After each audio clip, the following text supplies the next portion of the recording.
So मला हे विचारायचं की यामध्ये फास्ट वेट लॉस होतो का, ओके किती वेळात होतो, ओके. आणि सगळ्यात महत्त्वाचं तो वेट लॉस झालेला टिकतो का, वेट लॉस होतो का? हां वेट लॉस होतो का. येस, 100% की जर का तुम्ही मिनिमम 68 आठवड्यांपर्यंत जर का ते घेतलं तर तुम्हाला 13 ते 14 किलोपर्यंत वेट साधारण 44 का 48% लोकांच्यामध्ये हा दिसून आलेला.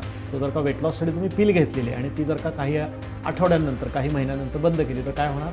परत वाढणार.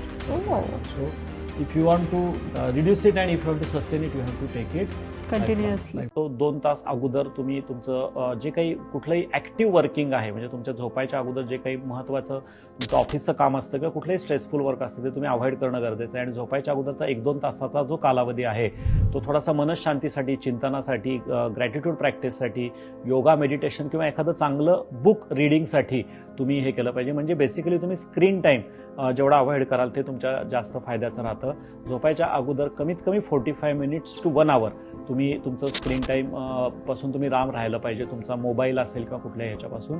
आणि तो जो वेळ आहे तो तुम्ही थोडासा चिंतनामध्ये, ग्रॅटिट्यूड व्यक्त करण्यामध्ये, एखाद्या छान मेडिटेशनमध्ये व्यतीत केलात तर तुमची झोप त्यामुळे चांगली होऊ शकते. मेलॅटोनिन जे आपल्या शरीरात हार्मोन जो तयार होतो, जो स्त्राव तयार होतो, जो न्यूरोट्रान्समीटर तयार होतो, तो त्यामुळे चांगल्या पद्धतीनं काम करायला लागतो आणि तुमची झोप शांत होते आणि त्यामुळे दुसरा दिवस तुमचा चांगल्या पद्धतीनं जाऊ शकतो.